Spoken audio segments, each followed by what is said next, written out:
Episode की starting में हम जियाओ को देखते हैं जिसकी आज वेडिंग हो रही है चू फैमिली के बेटे चू जियाओ के साथ, और साथ ही साथ उसकी स्टेप सिस्टर की भी वेडिंग है फू फैमिली के बड़े बेटे फू जियाओ के साथ।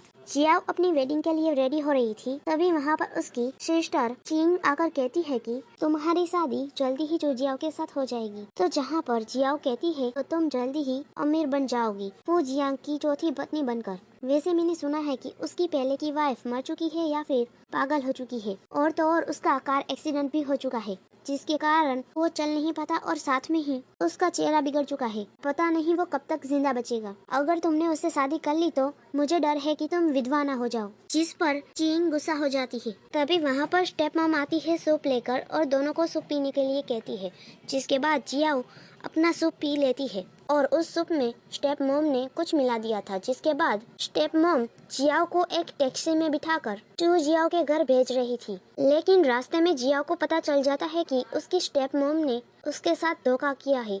उन्होंने धोखे से उसकी शादी फू जियाओ के साथ करवाना चाहती है और टैक्सी भी फू जियाओ के घर जा रही थी।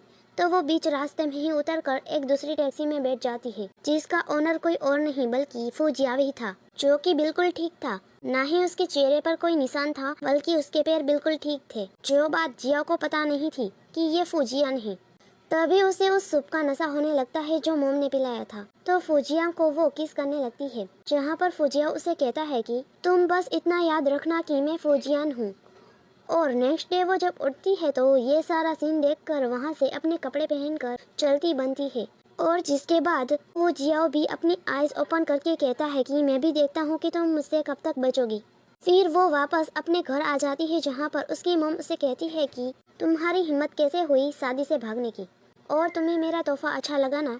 तो जिस पर जियाओ गुस्से से कहती है कि आप कितनी घटिया है, आपने ऐसा मेरे साथ क्यों किया। तो जिस पर स्टेप मॉम कहती है कि फू परिवार ने मुझे बस इतना ही बताया था कि वो मेरी बेटी से शादी करना चाहते हैं, उन्होंने ये नहीं बताया कि वो किसके साथ शादी करना चाहते हैं, इसलिए मैंने उसकी शादी तुम्हारे साथ करा दी, और तुम्हें तो मुझे थैंक्स कहना चाहिए। और मेरी बेटी चिंग ने पहले ही चू जियाओ के साथ शादी कर ली है। लेकिन तुम्हें पता है जियान, तुमने 5 साल पहले एक आदमी के साथ हमें बेवकूफ बनाकर एक बच्चे को भी जन्म दे दिया था। क्या तुम्हें लगता है वो चू जियाओ था? फिर हम 5 साल पहले का सीन देखते हैं, जहाँ पर डॉक्टर जियाओ को कहते हैं कि सॉरी हम आपके बेबी को बचा नहीं पाए, जिस पर वो काफी सैड हो जाती है और काफी रिक्वेस्ट करती है डॉक्टर को कि वो उसके बेबी को बचा ले। तब से जियाओ को लगता है कि उसका बेबी मर चुका है। तभी प्रेजेंट में मॉम कहती है कि तुमने जिस बेबी को जन्म दिया वो अभी भी जिंदा है। तो ये सुनकर जियाओ कहती है कि मुझे बताओ कि वो कहाँ पर है। तो जिस पर स्टेप मॉम कहती है अच्छा मैं तुम्हें बताऊंगी, लेकिन तुम्हें घुटने टेक कर मुझसे भीख मांगनी होगी। तो जिस पर जियाओ कहती है कि मॉम मैं आपको बता दूं, मैं एक ना एक दिन आपसे जरूर बदला लूंगी। ये कहकर वो जाने लगती है और वापस से फू जियाओ की कार में आकर बैठ जाती है, जो उसे फिर से किस करने लगता है। तो वो उसे दूर कर कर कहती है कि तुम फिर से। तो जिस पर फू जियाओ कहता है कि तुम कभी भी आती हो और कभी भी जाती हो। जहाँ पर वो कहती है कि आई एम सॉरी, कल रात जो हुआ वो किसी कारण से हुआ था। तो जहाँ पर फू जियाओ कहता है कि तो तुम्हें उसका कॉम्पोजिशन तो करना ही होगा, क्योंकि तुम्हारा कारण मुझे भारी पड़ गया। कल मेरी वेडिंग होने वाली थी जो कि नहीं हो पाई, और दुल्हन भी वहाँ से चली गई। तो जिस पर जियाओ कहती है ठीक है, मेरा नाम जियाओ है और तुम्हारा नाम क्या है। तो जिस पर फू जियाओ कहता है कि मैं एक ऑनलाइन ड्राइवर हूँ, मेरी कोई बुरी आदत नहीं है और मेरा नाम फू जियाओ है। जो सुनकर वो कहती है क्या तुम्हारा नाम भी फू जियाओ है। वो कहता है वो कौन है। तो जिस पर वो कहती है मैंने सुना है कि वो डिसेबल पर्सन है। तो जिस पर फू जियाओ कहता है कि मैं तो पुअर आदमी हूँ, मैं रिच नहीं हूँ। तो जिस पर जियाओ कहती है कि मुझे उसकी कोई टेंशन नहीं है, मुझे बस एक अच्छा आदमी चाहिए। जिसे सुनकर वो काफी हैप्पी होता है। फिर जिसके बाद फू जियाओ उसे एक रेस्टोरेंट में ले जाता है, जहाँ पर वो कहती है कि मुझे इतनी भी ज्यादा भूख नहीं लगी है, वैसे भी ये कितना एक्सपेंसिव है, इतनी तो तुम्हारी एक मंथ की सैलरी भी नहीं होगी। तो जिस पर फूजियान उसे कहता है कि तुम यहीं रुको, मैं अभी आता हूँ। ये कहकर वो रेस्टोरेंट के अंदर चला जाता है। तभी वहाँ पर जो जियाओ आता है, जो कहता है कि मैंने सुना है कि कल तुम्हारी शादी फू फैमिली में हो चुकी है, तुम ठीक तो हो ना। तो जहाँ पर वो कहती है कि मुझे मेरी स्टेप मॉम ने एक ऐसी मेडिसिन दे दी थी जिसकी वजह से मुझे नशा हो चुका था, और इसीलिए मैं तुम्हारे पास नहीं आ सकी, और अब तुम जाओ, चिंग तुम्हारा वेट कर रही होगी। तो जहाँ पर वो उसे माफी मांगता है और उसे कहता है कि मुझे पहले ही कल रात को पता चल गया था कि कल रात जो मेरे पास आई थी वो तुम नहीं थी, लेकिन मैं अभी कुछ भी नहीं कर सकता। एक्चुअली में मुझे चिंग ने वेडिंग के बदले 50% शेयर देने को कहा था, इसीलिए देखना मैं जल्दी ही चू फैमिली का प्रेसिडेंट बन जाऊंगा और तुमसे शादी कर लूंगा। एक्चुअली में चू फैमिली का ये असली वारिस नहीं है।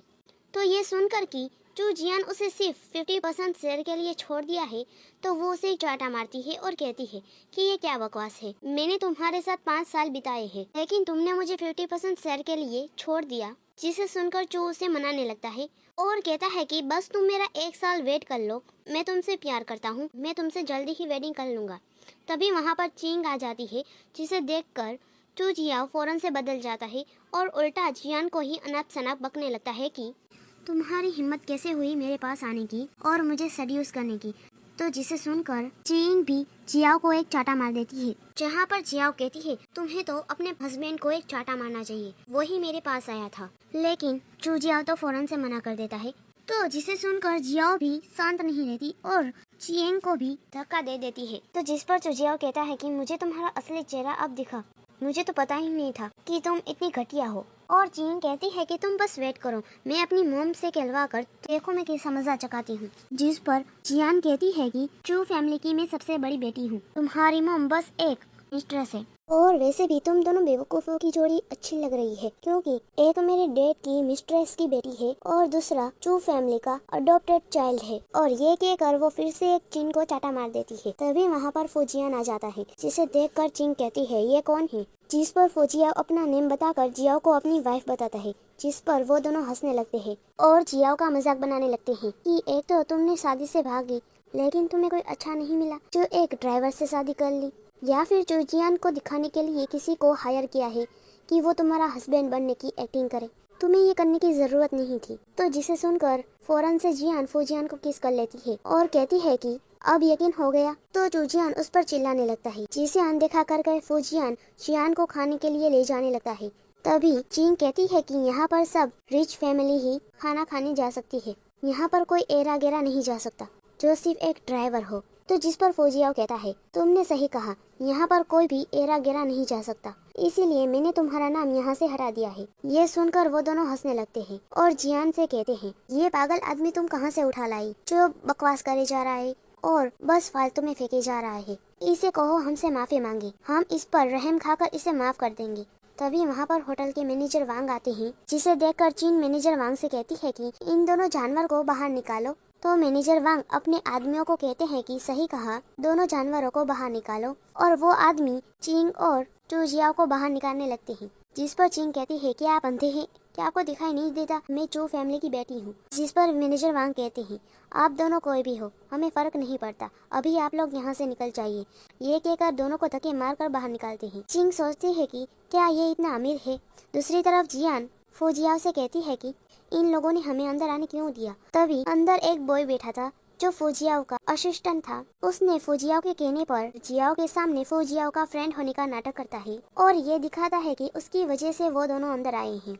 फिर असिस्टेंट साइड में जाकर अपने बॉस से कहता है कि ये क्या हो रहा है बॉस। तो जिस पर फौजियान कहता है बड़ी लंबी कहानी है, अभी नहीं बता सकता, बस तुम इतना जान लो कि अभी मैं एक ऑनलाइन टैक्सी ड्राइवर हूँ। फिर असिस्टेंट उसे एक बॉक्स पकड़ा के वहाँ से काम का बहाना करके रफो चक्कर हो जाता है। फिर जब जियान वो बॉक्स ओपन करती है जिसमें एक नेकलेस था 2 मिलियन का, जिसे देखकर जियान कहती है कि ये बहुत ज्यादा एक्सपेंसिव है, ये मुझे नहीं चाहिए। तो जिस पर वो कहता है कि ये नेकलेस सिर्फ मैंने 100 युआन में खरीदा है, ये नकली नेकलेस है। तो जिस पर वो कहती है अच्छा मुझे लगा ये असली है। नेकलेस पहनकर वो उसे थैंक्स कहती है। तभी उसे उसकी बॉस का कॉल आता है जो उसे कहती है कि जल्दी कंपनी आओ। जिसके बाद वो फौरन से ऑफिस पहुंचती है जो कि चू फैमिली का था, जहां पर एक गर्ल उस पर काफी चिल्लाती है। फिर वहां पर उसकी स्टेप मॉम और सिस्टर आती है जो उस पर जानबूझकर कचरा गिरा कर वहाँ से चली जाती है। फिर सीन चेंज होता है और हम देखते हैं कि चिंग सब पर चिल्ला रही थी क्योंकि उसका नेकलेस खो गया था जो बिल्कुल जियान के नेकलेस जैसा ही था। जब चिंग जियान के गले में वो नेकलेस देखती है तो वो उस पर चिल्लाने लगती है। तो जिस पर जियान कहती है ये तो नकली नेकलेस है। तो जिस पर चिंग कहती है ये वर्ल्ड में सिर्फ एक ही पीस है और इसे मुझे चू जियान ने वेडिंग के दिन दिया था और तुमने उसे चोरी कर लिया। और वहाँ पर खड़े कलीग्स भी आपस में बातें करने लगते हैं जियान के बारे में। और चिंग तो सीधा ऑफिसर्स को बुलाने का ऑर्डर देती है और जियान के गले से वो नेकलेस निकाल देती है और कहती है कि तुम मेरे हस्बैंड के यहाँ काम करने के लायक नहीं हो, और उसे चाटे मारने लगती है। तभी वहाँ पर वो जियान व्हील चेयर पर बैठकर और चेहरे पर मास्क लगाकर मिस्टर फू बनकर आता है और वो नेकलेस वापस करने को कहता है जियान को, और फिर गार्ड को खिलवा कर चीन को भी मारने का ऑर्डर देता है। तो चीन जोर से चिल्लाती है कि गलती तो जियान की है। तो जियान कहती है ये मेरे हस्बैंड ने मुझे दिया है, जिसे सुनकर फू जियान काफी हैप्पी होता है कि इसने मुझे हस्बैंड बुलाया। तभी वहाँ पर एक गर्ल आती है जो चीन को वही पेंडेंट देकर कहती है कि ये तो वॉशरूम के बाहर पड़ा हुआ था। जी से लेकर चीन जियान का नेकलेस फेंक कर कहती है कि ये लो तुम्हारा नकली नेकलेस। तो जिस पर फूजियान कहता है कि मतलब कि मिस्टर फू कहता है कि जियान का नेकलेस असली है, जिसे सुनकर चीन कहती है कि ऐसा नहीं हो सकता, जियान मुझे कभी नकली नेकलेस नहीं दे सकता। और ये कहकर वो जियान के पास जाने लगती। दूसरी तरफ मोम जियान को कहती है कि तुम ज्यादा उड़ो मत, क्योंकि तुम्हारी एक चीज अभी भी मेरे पास है। जिसे सुनकर जियान मोम को एक चाटा मारकर कहती है कि आप उसे छूने की हिम्मत भी मत कर, वरना मुझसे बुरा कोई नहीं होगा। और अभी भी मिस्टर फू दूर नहीं है, आपने जो मेरे साथ किया क्या मैं उन्हें बता दूं? और ये कहकर वो वहाँ से चली जाती है। फिर दूसरी तरफ चिंग जियान के पास जाती है और उसे कहती है कि ये तो नकली नेकलेस है। जिसे सुनकर वो कहता है ये नहीं हो सकता, क्योंकि मैंने इसे किसी से बाय किया है जिसने कहा था ये असली है। तो जिस पर चिंग कहती है कि असली पेंडेंट जियान के पास है। जिसे सुनकर वो कहता है कि ऐसा कैसे हो सकता है, क्योंकि मुझे पता चला है कि रेस्टोरेंट का बॉस है मिस्टर फू है। तो वो कहती है वो कोई भी हो, तुम्हें बस उसे सबक सिखाना है, उसने मुझे सभी के सामने बेइज्जत किया है। दूसरी तरफ मिस्टर फू का असिस्टेंट जियान को मिस्टर फू की गाड़ी में बिठाता है, जहाँ पर मिस्टर फू जियान को पकड़कर कहता है कि मैंने 3 शादियाँ की है, लेकिन तुम ही हो जिसने भागने की हिम्मत की है। जिस पर वो सॉरी कहती है और कहती है कि अब मेरा एक बॉयफ्रेंड है। जिस पर वो कहता है मैं उसे रास्ते से हटा दूंगा। जिस पर वो कहती है उसे छूने की हिम्मत भी मत करना। जिस पर वो कहता है कि क्या तुम मुझसे काफी ज्यादा प्यार करती हो? तो जिस पर वो हाँ कहती है और उसे कहती है कि मैं आपको बाद में कॉल करूंगी जब मीटिंग की कोई बात होगी, इसके अलावा हम बात नहीं करेंगे, वरना मेरे बॉयफ्रेंड को बुरा लग सकता है। ये कहकर उसकी गाड़ी से बाहर आ जाती है, जिसके बाद गाड़ी जाने के बाद पीछे से कोई जियान को किडनैप कर लेता है। दूसरी तरफ फूजियान घर जाकर जियान को फोन करता है कि मैं यहाँ पर पहुँच गया, लेकिन वो अभी तक क्यों नहीं पहुँची, लेकिन फोन स्विच ऑफ आ रहा था। जिसके बाद वो असिस्टेंट को कॉल करके कहता है जियान का पता लगाने के लिए। दूसरी तरफ हम जियान को देखते हैं जो उन्हीं गुंडों से डील कर रही थी। वो कहती है कि जिन लोगों ने तुम्हें पैसे दिए हैं मुझे पकड़ने के लिए, मैं उससे 2 गुना ज्यादा दूंगी, बस तुम लोग मुझे छोड़ दो। वो लोग कहते हैं 2 मिलियन तुम्हारे पास होंगी। ये कहकर उसे एक चाटा लगा देते हैं और उसके साथ बदतमीजी करने लगते हैं। तो वो उन्हें धक्का देकर वहाँ से भागने लगती है और बीच रास्ते में एक कांच की पड़ी बोतल को लेकर उन लोगों को आगे न आने के लिए कहती है। तभी वहाँ पर फू जियाओ पहुँच जाता है और असिस्टेंट उन लोगों को मारने लगता है, जिसके बाद जियान बेहोश हो जाती है। फिर हम हॉस्पिटल का सीन देखते हैं। तभी वहाँ पर असिस्टेंट कहता है कि मैडम की किडनैपिंग के पीछे चिंग का हाथ है। जिसके बाद जब जियान को होश आता है तो वो फौरन से फू जियान को गले लगाकर रोने लगती है। फिर वो उसे थैंक्स कहती है और उसकी लगी हाथ की चोट को देखकर सॉरी कहती है। तभी नर्स कहती है कि जियान की रिपोर्ट आ चुकी है। जिसे सुनकर जियाओ मन में कहती है अगर मेरी रिपोर्ट फू जियाओ ने देख ली तो कहीं उसे पता न चल जाए कि मैंने एक बेबी को जन्म दिया था। जिसके बाद फू जियान वो रिपोर्ट देखने चला जाता है। जिसके बाद जियान के पास जो जियान आ जाता है, वो भी फ्लावर्स लेकर, और कहता है कि तुम ठीक हो, मुझे तुम्हारी चिंता हो रही थी। जिस पर वो कहती है लगता है मिस्टर चू को मेरी काफी चिंता है, क्या ये बात चिंग को पता है कि तुम यहाँ पर हो? जिस पर वो कहता है कि तुम हमारी बातों में चिंग को क्यों बीच में ला रही हो, उससे ज्यादा मैं तुमसे प्यार करता हूँ। तो जिस पर वो कहती है तुम बार बार ये शब्द कहना बंद कर लो। तभी वहाँ पर चिंग पहुँच जाती है और कहती है कि हॉस्पिटल में भी तुम्हें शांति नहीं है, मेरे हस्बैंड को सीड्यूस कर रही हो। तभी फू जियान भी वहाँ पर पहुँच जाता है, जो कहता है कि तुम दोनों कितने बेशरम हो, जो बार बार मेरी वाइफ के आगे पीछे मच्छरों की तरह भिनभिना रहे हो। तो जिसे सुनकर चिंग कहती है कि क्या तुम्हें पता है कि तुम्हारी वाइफ ने 5 साल पहले एक बच्चे को जन्म दिया था? तो जिस पर जियान कहती है कि अभी तुम्हारी सजा बाकी है, तुमने मुझे किडनैप किया, इसीलिए मैंने पुलिस को बुलाया है। तो जिसे सुनकर चू जियान फौरन से चिन को लेकर वहाँ से चला जाता है। फिर जियान फूजियान को सच्चाई बताने ही वाली थी। तो जिस पर फूजियान कहता है मुझे पता है कि चिन बकवास कर रही थी। तो जिसे सुनकर वो कहती है कि नहीं, वो बकवास नहीं कर रही थी, बल्कि सच था, मैंने 5 साल पहले एक बच्चे को जन्म दिया था। तो जिस पर वो कहता है कोई बात नहीं, मुझे तुम्हारे पास से कोई लेना देना नहीं, बस मुझे तुम्हारी प्रेजेंट की चिंता है। दूसरी तरफ उन दोनों की हॉस्पिटल से बाहर निकलते ही उन पर कुछ लोग हमला कर देते हैं, जो किसी और ने नहीं बल्कि फूजियान ने करवाया था, असिस्टेंट को कहलवा कर। जिसके बाद हम उन दोनों को हॉस्पिटल में देखते हैं, जहाँ पर चूजियान की हालत बिल्कुल भी ठीक नहीं थी। उसके पैरों में और हाथों में काफी चोट लगी हुई थी और बाजू में चिंग अपनी मॉम को जियान की शिकायत कर रही थी। तभी डॉक्टर चूजियान को कहते हैं कि फ्यूचर में आप ठीक से चल नहीं पाओगे। तो ये सुनकर चीन काफी ज्यादा शॉक हो जाती है और अपनी मॉम से कहती है कि चाहे कुछ भी हो जाए पर जियान को सबक सिखाइए, वरना मैं उसे छोड़ने नहीं वाली। तो जिस पर मॉम कहती है तुम उसकी चिंता मत करो, मैंने सब प्लानिंग कर ली है। दूसरी तरफ फूजियान जियान से थोड़ी देर के लिए दूर जाता है तो तभी वहाँ पर एक आदमी आ जाता है जो जियान के साथ बदतमीजी करने लगता है। तो तभी वहाँ पर फूजियान आ जाता है और उस आदमी को मारने लगता है। तो जियान फूजिया को रोकती है और ये स्टेप मॉम ने जानबूझकर किया था क्योंकि ये जो आदमी है वो मिस्टर ली की फैमिली का बड़ा बेटा है। लेकिन मॉम को क्या पता था कि वो जिस ली फैमिली के बेटे को भेज रही है वो तो खुद ही फूजियाओ के नीचे काम कर रहा है। नेक्स्ट डे फूजियाओ का असिस्टेंट मिस्टर ली के घर पहुंच जाता है और उन लोगों को अच्छी खासी धमकी दे देता है, जिस पर तो मिस्टर ली नीचे बैठकर सॉरी कहने लगते हैं कि अगली बार से ऐसा नहीं होगा, उन्हें कहिए कि हमें माफ कर दे। तो जिस पर असिस्टेंट कहता है कि माफी आपको मैडम से मांगनी होगी और ये कहकर वो वहाँ से चला जाता है। तो जिसके बाद उसका बेटा कहता है कि जिसने मुझे पीटा वो मिस्टर फू ही था, लेकिन वो कहीं से भी डिसेबल नहीं लग रहा था। तो जिसे सुनकर उसके डैड उसे एक चाटा मारते हैं और कहते हैं नालायक, तुम कभी नहीं सुधरने वाले, अगर मुझे जी फैमिली ने माफ नहीं किया तो तुम मुझसे बात मत करना। ये कहकर वो वहाँ से चले जाते हैं। दूसरी तरफ जियान अपने घर वापस जाती है जहाँ पर उसकी स्टेप मॉम और सिस्टर उसे प्रॉपर्टी पेपर्स पर सिग्नेचर करने को कहते हैं, जहाँ पर जियान कहती है कि आप होती कौन है मुझे घर से बाहर निकालने वाले, ये मेरा घर है ना कि आपका। जिस पर तो मॉम वही बात कहती है कि तुम भूलो मत कि तुम भी एक माँ हो, मुझे धमकाने से पहले अपने बच्चे के बारे में सोच लेना। जिसे सुनकर जियान सिग्नेचर कर देती है और कहती है कि मैंने इस पर सिग्नेचर कर दिया है और मेरा और आपका कोई रिश्ता नहीं, इसलिए मुझे बता दीजिए कि मेरा बेटा कहाँ पर है। लेकिन उसकी सिस्टर कहती है कि अब तुम इस घर का हिस्सा ही नहीं हो, तुम यहाँ से चली जाओ क्योंकि मैं इस घर की ओनर हूँ और तुम यहाँ पर तो मेड की जगह भी लेने के काबिल नहीं हो। तभी वहाँ पर मिस्टर ली पहुँच जाते हैं जो जियान से माफी मांगने आए थे।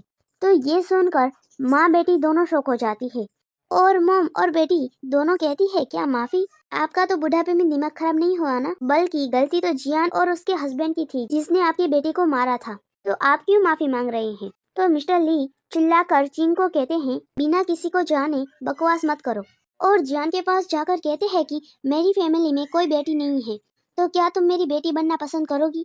जिसे सुनकर फिर से मॉम और सिस्टर ये क्या बकवास है और जियान भी शौक होती है, जिसके बाद जियान भी हाँ कह देती है। उसकी फैमिली की बेटी बनने के लिए वो रेडी हो जाती है और उनके साथ वहाँ से चली जाती है और ये देखकर तो मॉम आगे की प्लानिंग करने लगती है। बाहर जाकर जियान मिस्टर ली से कहती है कि सच बताना कि आपने मुझे अपनी बेटी बनने को क्यों कहा। तो जिस पर मिस्टर ली कहते हैं वो तुम्हें टाइम आने पर पता चल जाएगा, लेकिन तुम परेशान मत हो, मैं सच में तुम्हें अपनी बेटी बनाना चाहता हूँ, इसीलिए अब से तुम मुझे डैड बुलाना। और ये कहकर वो वहाँ से चली जाती है और ये सब कुछ फू ने करवाया था और वो दोनों कार में बैठकर ये सब कुछ देख रहे थे, जहाँ पर फू असिस्टेंट से कहता है कि जियान के लिए ये अच्छा है क्योंकि आगे से उसे कोई प्रॉब्लम ना हो। वैसे ली फैमिली पर भी नजर रखने के लिए किसी को बुला लो। दूसरी तरफ मिस्टर ली ने जियान के लिए पार्टी रखी थी जिसे पता चल सके कि ली फैमिली की बेटी अब जियान है। जिसके बाद जियान फूजियान को कॉल करती है और पार्टी में आने को कहती है। तो जिस पर फूजियान कहता है कि मैं अभी काम की वजह से काफी दूर हूँ तो नहीं आ पाऊंगा। तो जिस पर जियान कहती है ठीक है, लेकिन गाड़ी धीरे से चलाना। फिर हम देखते हैं कि जियान की स्टेप मॉम और सिस्टर पार्टी में भी पहुंच गए थे, जहां पर गार्ड उन्हें अंदर नहीं जाने देती। तो मॉम वहीं बैठकर ड्रामे करने लगती है। दूसरी तरफ जियान रेडी हो रही थी, तभी वहां पर एक गार्ड आकर कहता है कि आपकी स्टेप मॉम बाहर ड्रामे कर रही है। तो जियान कहती है कि उन्हें अंदर आने दो क्योंकि बाहर कई सारे लोग हैं। फिर मॉम तो अंदर जाकर वाइन की बोतलें देखने लगती है जो कि काफी एक्सपेंसिव थी, जिस पर तो टीन कहती है क्या ये सभी जियान के लिए है। तभी जियान रेडी होकर आती है, जिसे जो तो देखता ही रह जाता है। तभी मिस्टर ली सभी को उसकी बेटी यानी कि जियान को इंट्रोड्यूस कराते हैं और कहते हैं कि फ्यूचर में कोई भी मेरी बेटी जियान से वेडिंग करेगा उसे मैं 30% शेयर दूंगा। ये सुनकर तो मोम और सिस्टर का मुंह खुला का खुला ही रह जाता है। दूसरी तरफ फू जियान मिस्टर फू बन के पार्टी में आया था, तो असिस्टेंट फू से कहता है कि बॉस मिस्टर ली तो कितना लालची है, उन्होंने मैडम की वेडिंग में बस 30% शेयर गिफ्ट किए हैं। तो जिस पर फू कहता है शादी के बाद जो मेरा है वो उसी का ही तो होने वाला है, इसीलिए उसकी तो कोई टेंशन नहीं है। तो जिस पर असिस्टेंट भी यस बॉस सही कहा आपने। दूसरी तरफ तो सिस्टर ये सुनकर पागल हो चुकी थी कि अभी तक तो वो आपकी बेटी भी नहीं बनी है, उससे पहले ही आपने ये प्रॉमिस कर लिया। तो जिसे जो शांत कराता है और कहता है कि चुप रहो मेरी माँ, बोलने से पहले थोड़ा सोच लो कि तुम किससे बात कर रही हो। तभी वहाँ पर खड़े लोगों की नजर चू पर जाती है, जो कहते हैं ये तो जियान का पहले बॉयफ्रेंड था, लेकिन उसने तो उसे छोड़कर इस पागल लड़की से शादी कर ली। और चू अपनी तारीफ सुनकर वहाँ से चला जाता है। जिसके बाद मोम जियान के पास जाकर उसे सलाह मशवरा देने लगती है कि बेटा यहाँ पर अच्छे से रहना, ना कि नौकरों की तरह काम करना, और गलती तो बिल्कुल भी मत करना जिससे हमारी फैमिली की नाक कट जाए। और ये सब बता ही जा रही थी, तभी वहाँ पर एक बच्चा आकर जियान को अपनी मॉम कहने लगता है और कहता है कि मॉम, मैंने आपको फाइनली ढूंढ लिया कि आप मुझसे और मेरे डैड से प्यार नहीं करती। ये कहकर वो रोने लगता है। तो जिस पर जियान उसे काफी प्यार से समझाती है कि आपको कोई गलत फैमिली हो चुकी है, मैं आपकी मॉम नहीं हूँ। तभी उसकी स्टेप सिस्टर कहती है कि अरे ये क्या हो गया, मॉम तो ये छुपाना चाहती थी लेकिन छुपा ना सकी। यानी कि मोम ने और बेटी ने ये जानबूझकर किया था ताकि जियान को वो लोग सबके सामने बुरा दिखा सके। और ऐसा ही होता है, सारे लोग उसे बुरा कहने लगते हैं कि उसे अपने बेटे की चिंता नहीं है। और मोम भी रोने का नाटक करते हुए जियान को कहती है कि इसमें छोटे बच्चे की क्या गलती है जो इसे तुम रखना नहीं चाहती। तभी मिस्टर ली जियान से पूछते हैं कि ये सब क्या हो रहा है, ये बच्चा कौन है और तुम्हें मोम क्यों कह रहा है। और सारे खड़े लोग ली फैमिली को कह रहे थे कि बिना जाने आपने इसे अडॉप्ट कर लिया। दूसरी तरफ असिस्टेंट बॉस यानी कि फू से कहता है कि ये गलत है, मैडम ने तो किसी भी बच्चे को जन्म नहीं दिया है, तो हमें उनकी हेल्प करनी चाहिए। लेकिन फू तो सब कुछ जानता था, तो इसीलिए वो असिस्टेंट से कहता है कि पहले बच्चे की जांच करो। तभी वहाँ पर एक आदमी आता है, कहने लगता है कि तुम हमारे बच्चे को ऐसे कैसे भूल सकती हो। तो जिस पर जियान कहती है मैं तुम्हें नहीं जानती, तुम कौन हो, लेकिन क्या तुम्हें पता है कि डिफेमेशन के लिए तुम्हें सजा भी हो सकती है। ये सुनकर तो वो बच्चे को अपनी तरफ करके कहता है क्या तुम्हें याद नहीं 5 साल पहले डायनेस्ली होटल में क्या हुआ था। ये कहकर वो होटल की उसकी वीडियो दिखाने लगता है, जिस वीडियो में उनमें से किसी का भी चेहरा नहीं दिख रहा था, लेकिन सबको वही सच लगता है कि उस वीडियो में जियान ही है। इसीलिए सब लोग जियान को ही गलत मानने लगते हैं। और तो और सबका ध्यान जियान की तरफ था, इसीलिए जानबूझकर उसकी स्टेप सिस्टर ने उस बच्चे को चोट पहुंचा दी, जिससे उसे ब्लड निकलने लगता है। उसकी स्टेप सिस्टर सबको दिखाने लगती है, देखो बच्चे को ब्लड निकल रहा है। तो असिस्टेंट देखकर फिर से फू से कहता है कि हमें मिस जियान की नीचे जाकर हेल्प करनी चाहिए। तो जिस पर फू कहता है वो खुद संभाल लेगी। फिर जियान उस बच्चे की चोट को देखकर उस आदमी के पास जाकर उसका फोन लेकर वही वीडियो फिर से देखती है और कहती है कि इस वीडियो में गर्ल है वो मैं नहीं हूँ, क्योंकि मेरी नेक पर एक निशान है। और अपनी नेक पर निशान दिखाकर कहती है कि ये मुझे जब मैं 10th ईयर्स की थी तब मेरी स्टेप मॉम ने मुझे दिया था, जिसमें अभी भी मुझे इचिंग होती है। ये सुनकर तो मिस्टर ली उस आदमी को मारने लगते हैं। तो जिस पर वो आदमी चिंग से हेल्प मांगता है। तो जिस पर चिंग कहती है तुम कौन हो, मैं तुम्हें नहीं जानती। तो जिस पर वो आदमी कहता है इसी ने ही मुझे ये सब करने को कहा था, मैं तो इस बच्चे को भी नहीं जानता, इसने मुझे पैसे दिए थे यहाँ पर एक्टिंग करने के लिए। अभी वहाँ पर मिस्टर फू भी आ जाता है, जो कहता है कि इसकी इतनी हिम्मत की जो मेरी मंगेतर को इस तरह से बदनाम कर रहा है। जिस पर मॉम कहती है फू से पहले तो ये गर्ल शादी से भाग गई, लेकिन फिर भी आप उनकी साइड ले रहे हो। तो जिस पर फू कहता है इससे तुम्हें कोई लेना देना नहीं, और उस आदमी को जेल में डलवा देता है। तभी वो बच्चा अचानक से बेहोश हो जाता है। तो फिर जियान उस बच्चे को हॉस्पिटल ले जाती है, जहाँ पर बच्चे को ब्लड की जरूरत थी। तो जियान अपना ब्लड डोनेट करती है, जिसके बाद वो बच्चा जब होश में आता है तो जियान को थैंक्स कहता है और कहता है कि मैं बचपन से ही अनाथ हूँ, अगर आप नहीं होती तो मैं आज मर चुका होता। तो जिस पर जियान कहती है बस तुम ठीक हो जाओ, उसके बाद मैं तुम्हारे मॉम डैड को ढूंढूंगी। तभी उस बच्चे को घुटन सी होने लगती है। तो तभी वहाँ पर डॉक्टर आकर कहते हैं कि बॉडी ने ब्लड को रिजेक्ट कर दिया है, इसीलिए उसे इन्फेक्शन हो चुका है, क्योंकि इसे इमीडिएट फैमिली ब्लड नहीं दे सकती। तो जिसे सुनकर जियान सोचती है क्या मैं सच में इसकी मॉम हूँ, क्या ये मेरा खोया हुआ बेटा है। जिसके बाद डॉक्टर आकर कहते हैं कि बच्चा आप ठीक है, और कहते हैं कि आगे से आप ध्यान रखना। फिर तभी जियान 5 साल पहले का इंसिडेंट याद करती है, जहाँ पर उसकी स्टेप सिस्टर ने उसे नशा करवा कर एक होटल रूम में छोड़ दिया था, जहाँ पर फौजियान भी नशे की हालत में पहुंच चुका था, जिसकी वजह से उन दोनों ने साथ में नाइट स्पेंड कर ली थी। फिर प्रेजेंट में असिस्टेंट मिस्टर फू को डीएनए रिपोर्ट देकर कहता है कि शायद से डॉक्टर को कोई भूल हो गई होगी, क्योंकि इस रिपोर्ट के हिसाब से सच में वो जियान का बेटा है। जिस पर फौजियान सोचता है कि क्या सच में जियान किसी और आदमी के साथ ही, ये मैं उसके मुंह से सुनना चाहता हूँ। फिर वो उसे कॉल करता है और कहता है कि मैं वापस आ गया हूँ, मुझे तुमसे बात करनी है, तुम कहाँ पर हो। तो जिस पर वो कहती है वो जियाओ चलो हम ब्रेकअप करते हैं। जो सुनकर वो फौरन से उसके पास जाकर कहता है कि क्या हुआ है, तुम ऐसा क्यों कह रही हो। जिस पर वो झूठ कहने लगती है कि मैं अब तो ली फैमिली की सबसे बड़ी बेटी हूँ, अब मैं एक अमीर आदमी से शादी करूंगी। और तुम तो एक सिर्फ टैक्सी ड्राइवर हो, तुम्हारे पास कुछ भी नहीं है। ये कहकर वो उसे उसका नेकलेस दे देती है और कहती है अब तुम अपने रास्ते और मैं अपने। जिस पर तोफू इतना गुस्सा हो जाता है कि वो जाते जाते वो नेकलेस डस्टबिन में फेंक देता है और पीछे से वो बैठकर रोने लगती है, क्योंकि उसे अपने बेटे का भी अब ख्याल रखना होगा। दूसरी तरफ असिस्टेंट बॉस से कहता है कि आप उन्हें सच बता दें कि आप ही मिस्टर फू हैं। दूसरी तरफ वो बच्चा आकर कहता है कि आंटी आप रोते हुए बिल्कुल भी अच्छी नहीं लगती। तो जिस पर जियान कहती है तो मुझे आंटी मत बुलाओ, क्योंकि मैं तुम्हारी मोम हूँ। तभी वहाँ पर कुछ गुंडे आकर बच्चे को ले जाते हैं, जिसे जियान रोकने की काफी कोशिश करती है, लेकिन वो लोग उसे धकेल देते हैं। तभी फूयान मिस्टर फू बनकर आता है, लेकिन अब की बार वो चल के आया था। लेकिन जियान अपने बच्चे की टेंशन में इतनी खो गई थी, जो उसे बिना देखे ही उसकी गाड़ी में बैठ जाती है और उसकी गाड़ी का पीछा करने को कहती है। जहाँ पर कार में फू कहता है मुझे नहीं लगा था कि तुम्हारा भी कोई बच्चा होगा, वो भी शादी से पहले। पता नहीं वो आदमी कौन था जिसे तुम इतना पसंद करती हो। जहाँ पर वो कहती है मिस्टर फू आपसे उससे कोई लेना देना नहीं। यह सुनकर मिस्टर फू उसे फौरन से जबरदस्ती किस करने लगते हैं, जिसके बदले में जियान उसे एक चाटा मारती है। तभी असिस्टेंट कहता है बॉस कार की ब्रेक फेल हो चुकी है, जिस पर वो कहता है जल्दी से कार को किसी भी तरह रोको। तो जिसके बाद असिस्टेंट एक ट्रक के सामने कार मोड़ देता है, जिसकी वजह से कार ट्रक से टकरा जाती है और रुक जाती है। जहाँ पर फू ने जियान को कस के गले लगा लिया था और अपनी तरफ कर लिया था, लेकिन असिस्टेंट और फू को काफी चोट लगी थी, जिसकी वजह से फू तो बेहोश भी हो चुका था। तो वो मिस्टर फू को बाहर निकाल कर उसका मास्क हटा देती है और फूजियान को देखकर काफी शौक होती है। फिर वो उसे हॉस्पिटल ले जाती है, जिसके बाद वहाँ पर असिस्टेंट पहुँचता है, जहाँ पर जियान अपने बच्चे के बारे में पूछती है, जिस पर वो कहता है वो ठीक है।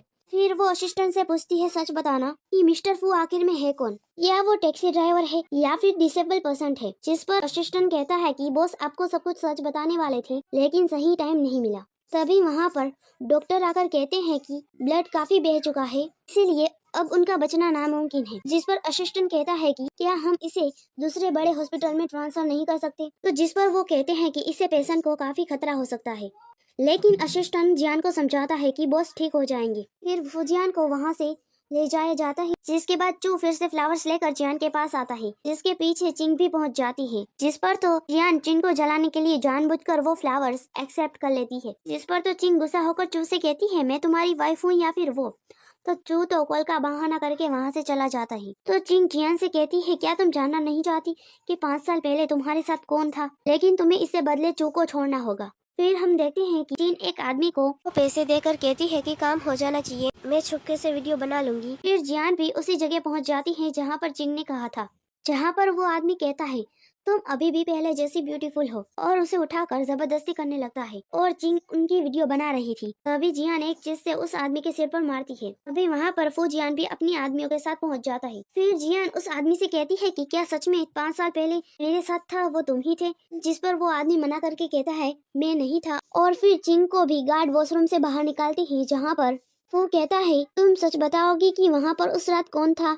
और ऐसा कहते ही वो अपने चेहरे से मास्क हटा देता है। अब जब चिंग फूजियान को देखती है जिसके साथ उसने कैसा सलूक किया था, तो वो तो काफी ज्यादा डर जाती है और बार बार फूजियान से माफी मांगने लगती है। लेकिन फूजियान तो फौरन से उसे जेल में डालने का ऑर्डर दे दे, जिसके जाने के बाद जियान फू से कहती है तुम तो ठीक हो। जिस पर वो कहता है हाँ मैं बिल्कुल ठीक हूँ। तो जिस पर वो कहती है तो फिर मैं चलती हूँ। तो जिस पर वो दर्द होने का नाटक करने लगता है। तो जिस पर वो कहती है क्या तुम ठीक हो ना। जिसकी इतनी परवाह देखकर वो स्माइल करने लगता है। जिस पर वो चिढ़कर कहती है कि मैंने तो सुना था मिस्टर फू डिसेबल है, लेकिन तुम तो बिल्कुल ठीक हो और दिखने में भी ठीक ठाक हो, तो तुमने मुझसे झूठ क्यों बोला। जिस पर वो कहता है मुझे एक बार पैर में चोट तो लगी थी, लेकिन इतनी भी नहीं कि मैं डिसेबल हो जाऊं। मैं तो तुम्हें सच बताने वाला था। तो जिस पर वो कहती है लेकिन मैंने तुम्हें अभी तक माफ नहीं किया है। तो जिस पर फू उसे उठाने लगता है, तभी उससे चोट पर दर्द होने लगता है। तो फिर से जियान परेशान होने लगती है कि तुम्हें वापस तो नहीं लगी ना। तो जिस पर फिर से वो स्माइल करने लगता है और कहता है मैं तो बस मजाक कर रहा था। तो वो कहती है लेकिन मैं मजाक नहीं कर रही हूँ, अब हम सब यही खत्म करते हैं। जिस पर फू इस पर सीरियस होकर उससे फिर से एक चांस मांगता है कि वो तब तक उसका पीछा करेगा जब तक वो मान नहीं जाती। लेकिन जियान तो वहाँ से चली जाती है। इसके बाद जियान असिस्टेंट के थ्रू जियान के बच्चे को अपने पास लाने को कहता है, क्योंकि असिस्टेंट ने एक बार उसे बताया था कि 5 साल पहले उसने भी ड्रिंक करके होटल में रात बिताई थी। फिर असिस्टेंट उस बच्चे को फू के पास ले आता है, लेकिन वो बच्चा 1 मिनट भी शांति से नहीं बैठता। वो खेलते हुए काफी शोर कर रहा था। तो जिस पर फू चिढ़ के कहता है, बच्चे को पालने में और डॉग को पालने में कोई अंतर नहीं है, वैसे भी बच्चे से ज्यादा डॉगीज कम आवाज करते हैं। तो जिस पर असिस्टेंट कहता है, अच्छा है ना बॉस, क्योंकि डॉगीज तो काटते भी हैं। लेकिन तभी उस बच्चे को भूख लगती है, तो फू असिस्टेंट से खाना मंगवाता है और उसे खाने को देता है। लेकिन वो बच्चा उस खाने में से जो चीज वो नहीं खाता उसे बाहर करने लगता है, जिसे देखकर फू सोचता है कि ऐसा तो मैं भी करता हूँ। फिर खाने के बाद उस बच्चे को नींद आने लगती है और वो फू की गोदी में सो जाता है, जहाँ पर फू उस बच्चे के सिर से कुछ बाल निकाल कर अपने असिस्टेंट को देता है डीएनए चेक करने के लिए कि ये उसका बच्चा है या नहीं। लेकिन तभी वो बच्चा नींद में अपने डेड को याद करने लगता है कि मुझे आपकी बहुत याद आती है। दूसरी तरफ चू की मम जियान को अपने घर बुलाई थी और उसे सॉरी करती है जो भी उसकी बहू ने उसके साथ किया था, यानी कि चिंग ने, और कहती है मैं चिंग को अपनी बहू भी नहीं मानती, मुझे चिंग जरा भी पसंद नहीं है। और साथ ही साथ अपने बेटे के लिए एक और चांस मांगती है कि चू तुम्हें काफी पसंद करता है। तभी वहाँ पर चू चिंग को लेकर आ जाता है जो कि प्रेग्नेंट थी, और वो जियान से माफी मांगती है कि मुझे एक बार माफ कर दो, मेरी खातिर नहीं तो बस मेरे बेबी की खातिर मुझे माफ कर दो, मैं वादा करती हूँ कि आगे से ऐसा कभी नहीं करूँगी। तो जिस पर जियान कहती है तुम्हें सिर्फ बेबी की वजह से जाने दे रही हूँ, आगे से ध्यान रखना, ये कहकर वो वहाँ से जाने लगती है। तभी चू फिर से बेशरम की तरह जियान से अपनी फीलिंग कन्फेस करता है, वो भी अपनी मॉम और प्रेग्नेंट वाइफ के सामने, जिसे देखकर चिंग कहती है चू को कि ये क्या बकवास कर रहे हो, मैं तुम्हारी बच्चे की मॉम बनने वाली हूँ। लेकिन चू उसे धकेल देता है, जिस पर तो जियान कहती है देखो ये सब करना बंद करो, क्योंकि मुझे कोई फर्क नहीं पड़ेगा, तुम अपनी वाइफ का ध्यान रखो। ये कहकर वो वहाँ से चली जाती है, इसके पीछे चू भी चला जाता है और पीछे से चिंग तो चिल्लाती रह जाती है। नेक्स्ट डे वो मॉम के सामने अच्छी बनकर चाय बनाती है मॉम के लिए और मॉम को देती है, जिस पर मॉम कहती है तुम मुझे माँ मत बुलाओ, मैं तुम्हें अपनी बहू नहीं मानती, तुमने मेरे बेटे की जिंदगी बर्बाद कर दी है। ये कहकर वो वहाँ से चली जाती है, जहाँ पर चिंग को काफी गुस्सा आ रहा था, तो वो सारा गुस्सा चू पर निकालती है, जिस पर वो कहता है देखो तुम ये अपना ड्रामा बंद कर दो और आज रात चैरिटी डिनर है जहाँ पर कई सारे लोग आए होंगे, वहाँ पर तुम अपना ये ड्रामा मत शुरू कर देना। और वहाँ से उसे काम सौंप कर चला जाता है। दूसरी तरफ जियान भी चैरिटी पार्टी में रेडी होकर पहुँच जाती है, जहाँ पर उसे चू और चिंग भी मिलते हैं। यहाँ पर चू से कहता है अगर तुम्हें कोई साथी की जरूरत हो तो मैं तुम्हारे साथ चलता हूँ। यहाँ पर जियान कहती है नहीं थैंक्स, मेरा ऑलरेडी एक साथी है। ये कहकर वो वहाँ से जाने लगती है। फिर जब वो वॉशरूम में जाती है, जहाँ पर फिर से चू की मॉम अपने बेटे के लिए एक चांस मांगती है और साथ ही साथ ये भी कह देती है कि उस चिंग की शादी तो उस डिसेबल हुसैन से हो जानी चाहिए थी, तो शायद अच्छा होता चू और तुम्हारे लिए, वो तुम दोनों के बीच तो नहीं आती। तो ये सुनकर तो जियान को काफी गुस्सा आता है और कहती है कि अगर आपको किसी के बारे में पता ना हो तो बोलना नहीं चाहिए। तभी वहाँ पर फू भी पहुँच जाता है, जिसे देखकर मॉम कहती है तुम डिसेबल नहीं हो। फिर वो फू से सॉरी करती है। तभी फू जियान के पास जाकर कहता है कि मुझे पता है कि जियान पहले आपके बेटे की मंगेतर थी, लेकिन अब वो मेरी मंगेतर है और मुझे इससे कोई फर्क नहीं पड़ता। जहाँ पर तो मॉम चिंग पर ही गुस्सा उतार कर चली जाती है। दूसरी तरफ जियान कहती है कि मैंने अभी तक तुम्हें माफ नहीं किया है, जिस पर वो उसके करीब जाकर कहता है कि मैं ऐसा क्या करूँ जो तुम मुझे माफ कर दोगी। ये कहकर वो उसे किस करने वाला था। तभी असिस्टेंट एंड टाइम पर पहुंच जाता है और कहता है कि सॉरी बॉस डिस्टर्ब करने के लिए, लेकिन चैरिटी पार्टी शुरू हो चुकी है।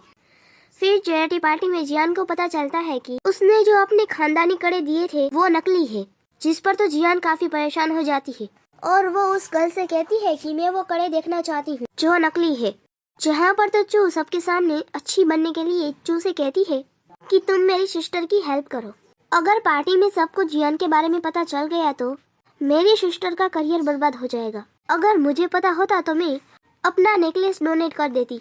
जहाँ पर तो ये सुनकर वहाँ खड़े लोग चिंग की तारीफ करने लगते हैं कि वो कितनी अच्छी है कि वो अपना नेकलेस ही अपनी सिस्टर के लिए डोनेट कर रही है, और जियान के बारे में अनाप शनाप बकने लगते हैं। तभी जियान अपने कड़े चेक करती है, जिसे देखकर वो कहती है ये वो कड़े है ही नहीं जो मैंने रखे थे, इससे किसी ने छेड़खानी की है, क्योंकि जब मैं छोटी थी तब मेरी मॉम का फ्यूनरल हुआ था, तब मैं काफी छोटी थी, इसीलिए गलती से मुझसे कड़े गिर गए थे, जिससे कड़े कोने से टूट गए थे और ये कड़े कहीं से भी पुराने नहीं दिखते। ऐसा लगता है कि किसी ने अभी इसे खरीदा है, इसीलिए ये मेरे कड़े है ही नहीं जिसे मैंने यहाँ पर डोनेट किया था। जहाँ पर फू असिस्टेंट को ऑर्डर देता है कि सबके बैग की तलाशी लो, तो जिस पर वहाँ खड़े लोग फू से कहते हैं माना कि तुम अमीर हो लेकिन तुम हमारे साथ ऐसा नहीं कर सकते, तुम क्या हम लोगों को चोर समझते हो। तो जिस पर फू कहता है जब तुम लोगों ने कुछ गलत किया ही नहीं तो दिखाने में क्या प्रॉब्लम है। फिर असिस्टेंट सबकी बारी बारी बैग चेक करने लगता है, जिसके बाद चिंग के बैग में से वो कड़े निकलते हैं,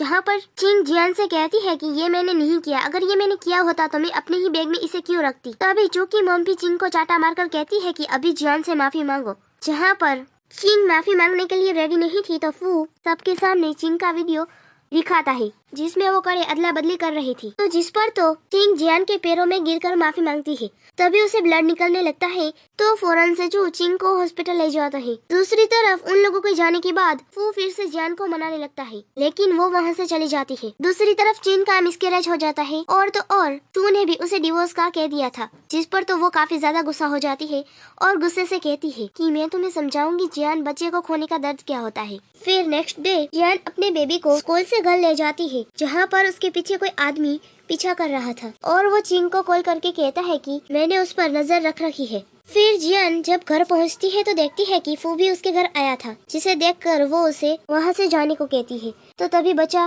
फौरन से फू के पास चला जाता है और फू को डैडी कहकर कहता है कि डिनर के लिए डैडी को रोक लो मॉम। तो जिस पर जियान कहती है वो तुम्हारे डैड नहीं है, वो तुम्हारे अंकल है। दूसरी तरफ चिंग अपनी मॉम को सारा प्लान बताती है। दूसरी तरफ घर पर जब वो लोग खाना बना रहे थे तभी जियान को पता चलता है कि सॉल्ट खत्म हो चुका है, तो वो वहाँ से लेने के लिए जाने लगती है। तो जिस पर फू कहता है कि मैं ले आता हूँ। तभी वहाँ पर वो बच्चा आकर कहता है कि मैं ले आता हूँ, वैसे भी शॉप नीचे ही है, आप लोग मेरा वेट करना, मैं अभी आता हूँ। ये कहकर वो सॉल्ट लेने चला जाता है। तभी स्टेप मॉम बच्चे को बेहोश करके ले जाती है। दूसरी तरफ फू मौका देखकर जियान को पीछे से हक कर लेता है और फिर से सॉरी कहता है, जहाँ पर वो कहती है कि तुमने ये सब कुछ जानबूझकर किया था ना। तो जिस पर वो कहता है लेकिन तुम बाकियों जैसी नहीं हो जो पैसों के लिए शादी करे।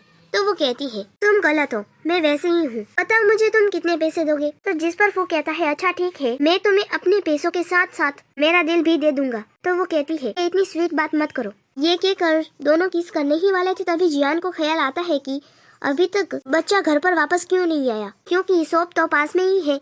जिसके बाद वो लोग उसी शॉप पर जाकर पूछते हैं कि यहाँ पर कोई बच्चा आया था, जिस पर तो उस शॉप की ओनर कहती है कि नहीं, यहाँ पर कोई भी बच्चा नहीं आया। जिसे सुनकर तो जियान को चक्कर आने लगते हैं। तो फू उसे संभालता है कि तुम चिंता मत करो, मैं उसे ढूंढ लूंगा।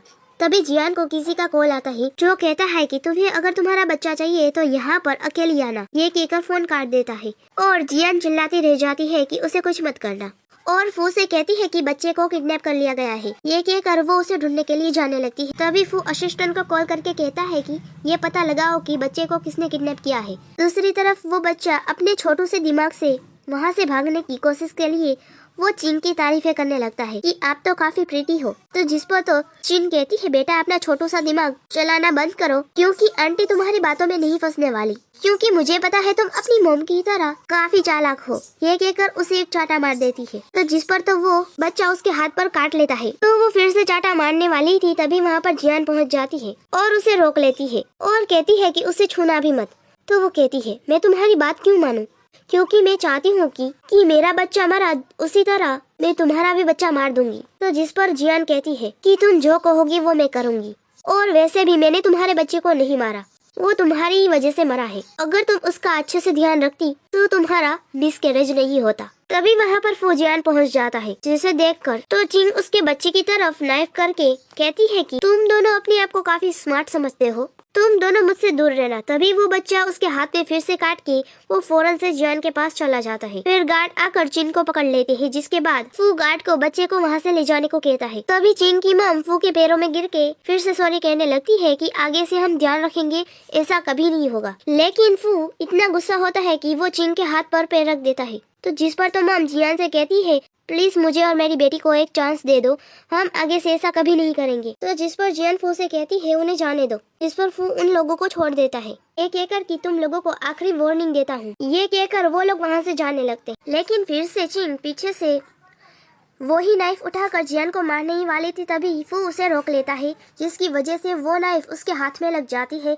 जिस पर तो जियान काफी गुस्सा हो जाती है कि मैंने तुम लोगों को माफ कर दिया था, लेकिन तुम लोग माफी के लायक नहीं हो। जिस पर चिंग कहती है अगर तुम ना होती ना तो चू मुझे कभी डिवोर्स नहीं देता, ना ही मेरा बच्चा मरता। भले ही मैं मर जाऊँ, फिर से मैं भूत बनकर तुम्हें मारने के लिए आऊंगी। जहाँ पर तो फू चिंग को जेल में डाल देता है।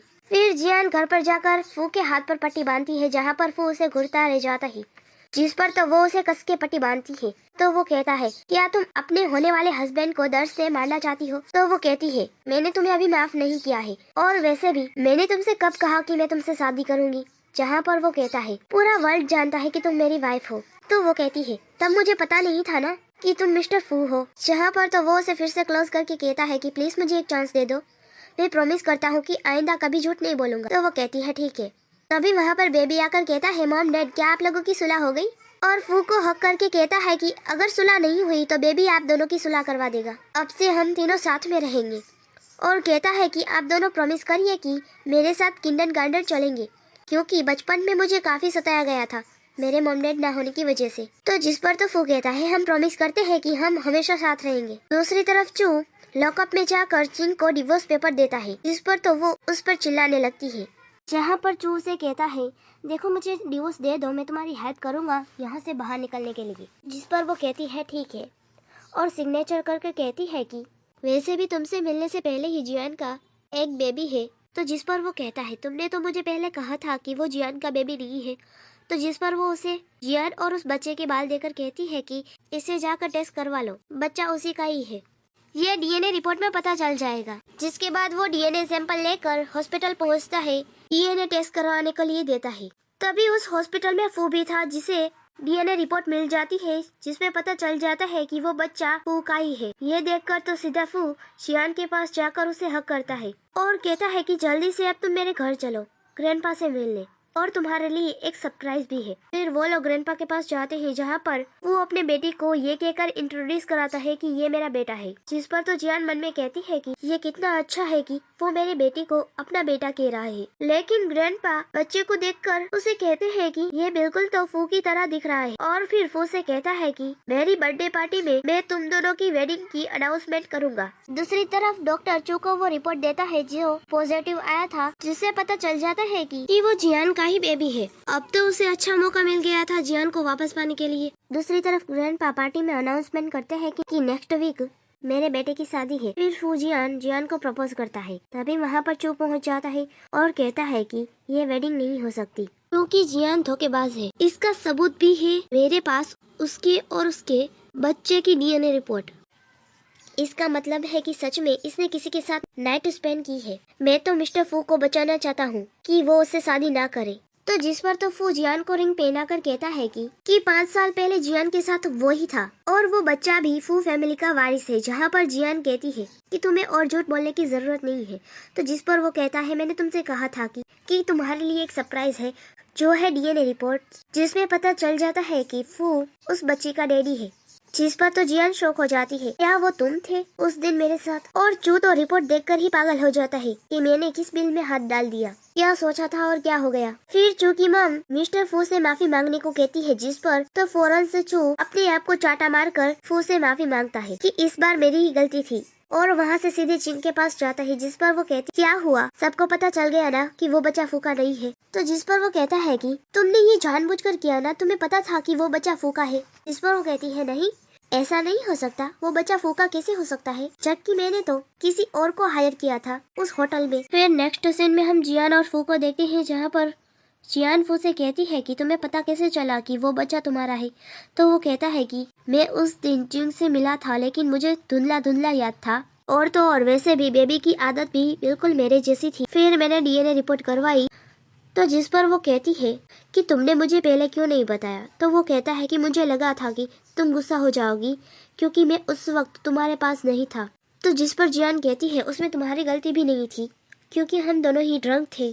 फिर वो दोनों वहाँ पर किस करते हैं। तभी वहाँ पर बेबी आकर कहता है कि मुझे एक बुरा ड्रीम आया है, इसलिए आप दोनों मेरे साथ ही सोएंगे। और यहाँ पर हैप्पी एंडिंग के साथ ये ड्रामा खत्म हो जाता है। Thanks for watching.